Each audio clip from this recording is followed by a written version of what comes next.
Caesar Lindsay, Hopkinton, New York. New York, of course, New York. In regard to the upcoming vote for the wind law to protect the citizens of this community, I'm reflecting upon my visit to the Lowville area and their massive and ever-growing wind farm last fall. Upon being confronted by a board member recently who made disparaging remarks about my observations and opinion, I without question stand 100% behind those original observations. Do not let us be the next area to have curtains and drapes drawn by mid-morning due to shadow flicker. Do not let us live far too close to the massive 500-foot turbines and suffer the noise and ill health effects that so many others are genuinely experiencing. Please give the utmost of consideration to the wind law created by the Wind Advisory Board to spare the citizens of Hopkinton from the same fate and issues of other townships who did not protect themselves. Money can never buy the integrity to do the just and right thing for those you represent. Thank you.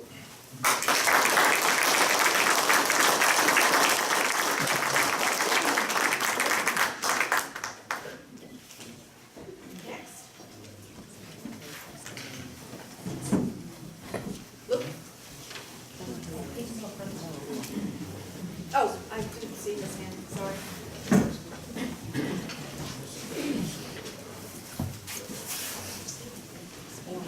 My name is Earl McBride. I live at 15 Barrett Road, Winthrop, here in the town of Hopkinton.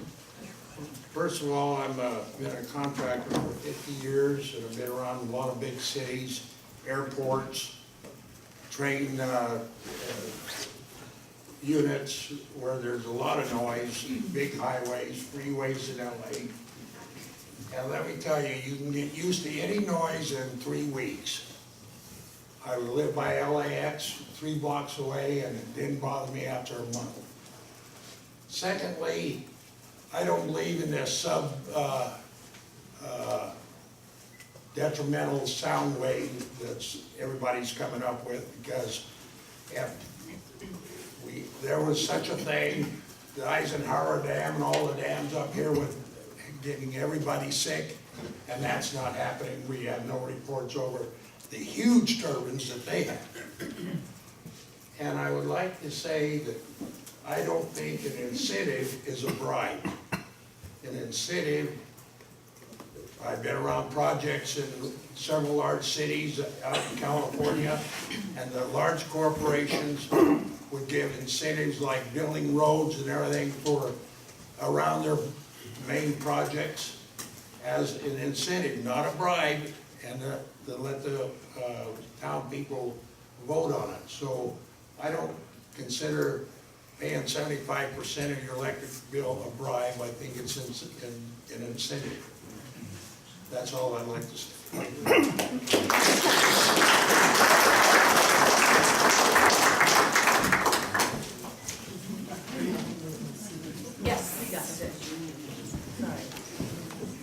I'm Dr. Calvin Martin. Address the board. Yes. I know who to address. Thank you. I walk around and speak. The board can hear me. Thank you.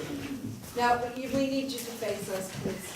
Everyone else has to. Every now and then I will turn around because that's just my habit. My wife is Dr. Nina Pierpont, who is the premier researcher on wind turbine syndrome. Dr. Martin, please address us. Okay. Please. Sue, will you take notes on what I'm going to tell you right now? I'm taking notes. I'm going to ask you to contact Dr. Stephen Rauch, R-A-U-C-H. Got that? I got it. Director of the Vestibular Disorders Clinic Division. Got that? Vestibular, inner ear. Thank you. Got that? I do know. Harvard Medical School. Cambridge, Massachusetts. Dr. Rauch treats people with wind turbine syndrome from Cape Cod, and he pointed that out to ABC News some years ago. He treats them. The gentleman here who just disparaged that is wrong. In addition, I can send you tomorrow, if you like, the names and addresses and emails of doctors in Massachusetts, Connecticut, Iowa, Ontario, France, Scandinavia, Germany, England, and so on, who treat this disorder. Got it? Splendid. Thank you.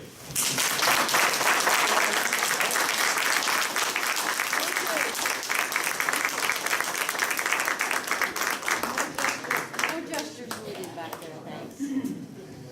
Luke? I'll get you next. Oh, no, Frank, you've already spoke. We'll have to wait till everyone else. Okay, there was recently a question about what is this company? Name, address. Oh, Luke Daly, Harrisburg, New York, 40 years, so I'm a newcomer. And so there was a question about what is this Iberdrola? Based in Spain, Iberdrola is the 4th largest energy company in the world and the largest wind company in the world. Ownership is mostly Spanish. However, the 2nd largest shareholder and a strategic partner is Qatar, an oil-producing Arab emirate on the Persian Gulf. Company value is $66 billion. Its annual revenues are $44 billion. Profits in 2011, which is quite a while ago, just under $3 billion. Its energy output mix includes gas, 34%, nuclear, 19%, coal, 12%, and renewables, 23%. In the U.S., Iberdrola is the 2nd largest wind company. It also owns utility companies such as Central Maine Power, Rochester Gas and Electric, and New York State Electric and Gas. In Vermont, Iberdrola also seeks to develop the Deerfield Wind Project, which was tied up in courts until 2014, and the court ruled in favor of Iberdrola. In New York State, Iberdrola was sued by 60 residents living near its wind facility in Herkimer County because of health and noise concerns. So I think you see that this is not a neighborhood company we're dealing with. These are big, big boys. They have plenty of money. They can spread it around. They have. As to the complaint about the people south of 72 that did not want wind turbines in their yards and neighborhood, I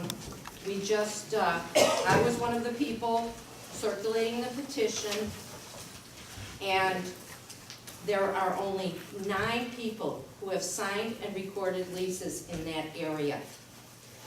Only 2 of those reside there at this point. So that is putting a problem in somebody else's yard. There may be more, but the company has chosen not to record them at our county. There's 2 more or 3 more, maybe 5 more cited, but only 1 more of those people live south of 72. So this is something where somebody else is trying to profit at someone else's expense. We've seen it, we've heard it, and we need to stand up for it. Thank you very much. Sorry for all the trouble that you guys have been through in the past 1.5 years, but remember, we didn't invite them here.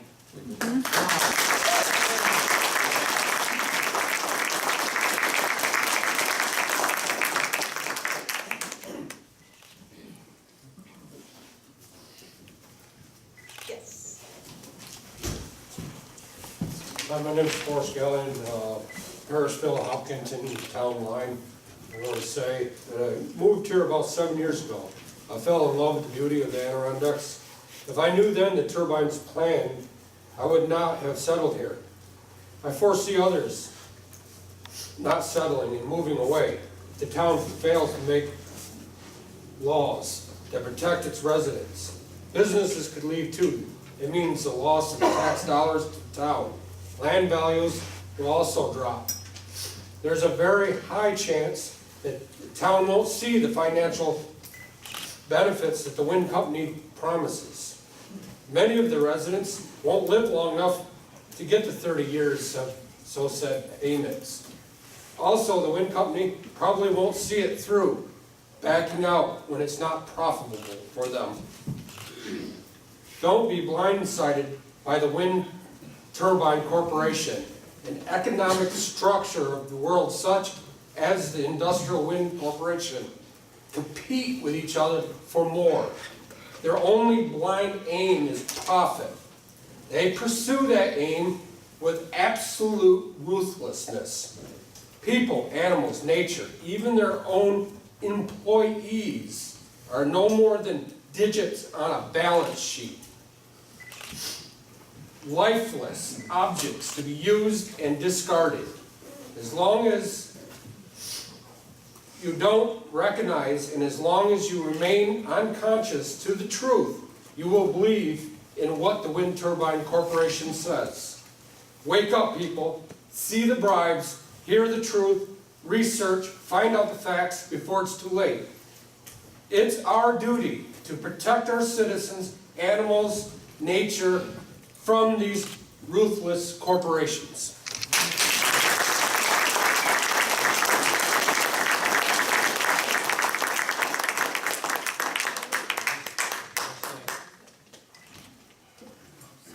Next. Oh.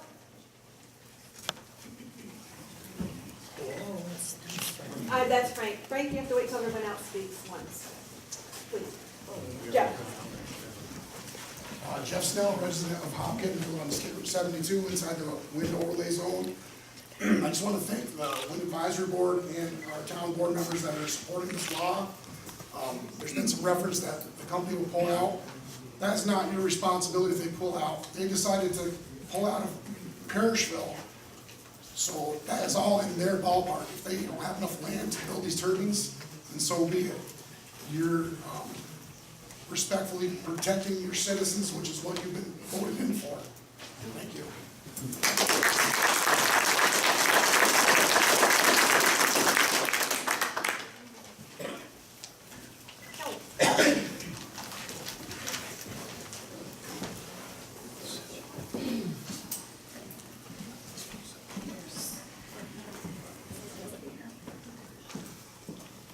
Kelly Charlson, on 72, here in Hopkinton.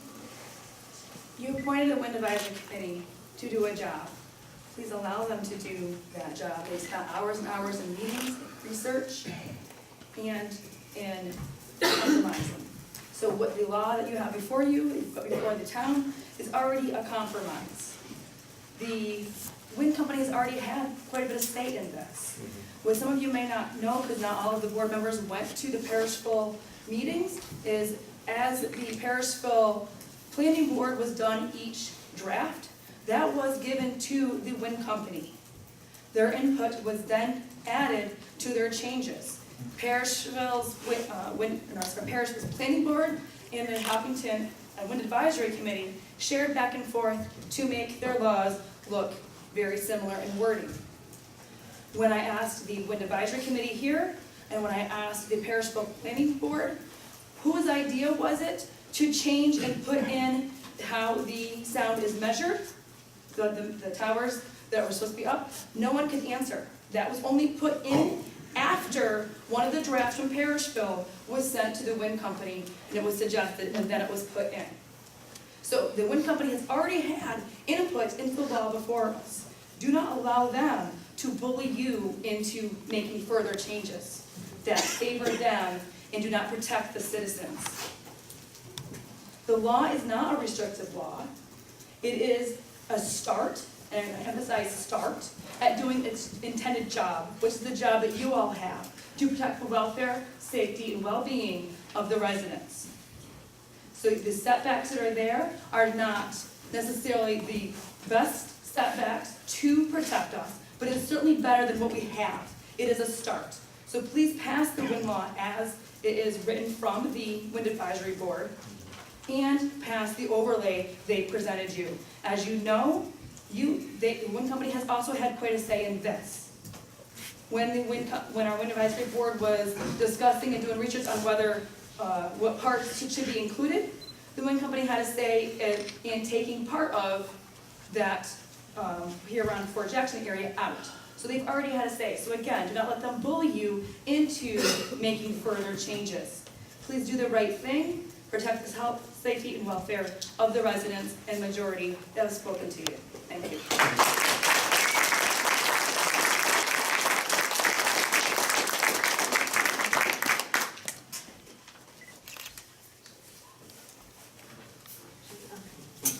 Yes.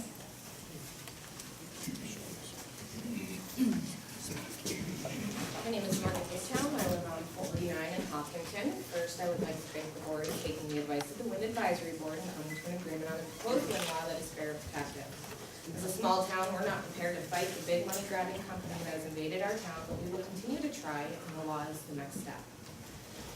First, there is no need for an overlay at this time. If they truly want to get south of 72, then they can build and prove to us that they're going to follow our wind laws and be respectful and do all of these things that they're promising, such as make promised payments, this electric bill offset program, radar-activated lighting, and create the promised amount of energy out of the project before even considering an expansion area. I also think we need to make it absolutely clear that we are not interested in a pilot. They pulled out of Perishville, so yes, it sounds good to our town that we will not have to split that payment 4 ways. Now it's just our town and school district, but again, that's not a guarantee. These guys are sneaky and can still try to force their way into Perishville via Article 10. A pilot is not a good deal for anybody but them. They can dress it up however they want, but they're the only ones getting a deal with a pilot. I understand that there is going to be an assessment and a comparison done, so when we see, again, that it's not going to be beneficial on our part, I ask you to make it absolutely clear to them, one way or the other. I would also like to put out there that Maple Ridge is within 4 years of running out of their pilot time, and they are already negotiating another one. So once the pilot runs out, it's not like they're still gonna pay their taxes, they're going to again try to get another break. I would also like to point out the character and morals of the representatives. Representatives of this company that want to do business with our town can act the way that they have, again, that ethical thing that maybe there's an ethical thing there when our councilman is going around trying to gather up people to push their project in. It's not even a maybe at this point. At this point, I have no idea who all of these guys in the orange shirts are, but we know they're not residents, obviously, and yet we have residents standing in the hall that are having a hard time hearing. Another thing that maybe shouldn't be happening. But thank you.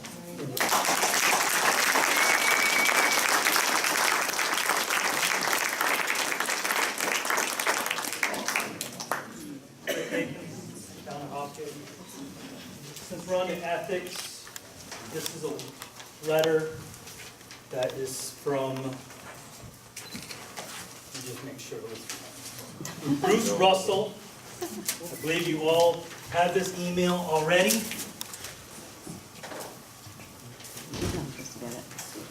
I'm going to read a letter from Bruce Russell that you have all received. Are we all clear that you have received this and this is authentic? Yes. Okay. Hey everyone, as you know, many of us, and I'm reading, this is Bruce Russell. As you know, many of us had an opportunity to meet in Belmont boardroom on Saturday morning, not too long ago. The conversations that morning with me and Wayne Rogers seemed quite open with both positive and negative comments. However, following lengthy phone call with Kelly, at her request on 2/5/18 seems to have grown a life of its own. I'm amazed that Kelly is able to analyze me personally in a short phone call. Note her report, and I quote, "He loves money. He is not happy with their choices." I'm just reading what he's wrote. Well, you might think I'm in treatment. However, I'm very comfortable knowing what I have been able to do in my 11 years as supervisor and with very clear conscience living up to oath of office we have to take as elected officials in our respective towns. When I attribute quotes to individuals, 2 things are required. First, make sure I have that person's permission for that quote. And second, I never put a spin on the quotes, as I've seen here. Our board works as a team to accomplish our goals. We may not always have unanimous decisions, but we always live with our decisions as a team should. The most important task you and I have is to listen to everyone in our town making sure that we hear everyone and not making choices just because we individually prefer our solution. An example from our phone call regarding the money involved for the benefit to your town. When I mentioned that to Kelly, her answer was given to me was, I don't care about the money, I have all the money I need. What happened to the oath of office that she repeated? The issue is not what any one individual has or does not have, but rather what does the town have. Is the town independently wealthy? Is there any source of revenue that you can provide for your taxpayers? I just want to say you need to sit down with Abby Gray. You need to negotiate with them. Figure out what you're voting on first. That's all I ask you. Sit down and negotiate so you know what you're voting on. Sue, yourself publicly have asked miles of questions. Get answers. Before you vote, I don't think anybody's ready to vote on this. I think you need to answer your own questions before you vote on this. And I think you need to go door to door to individuals like you do when you campaign and see what the individuals who are not at these meetings, what are the thank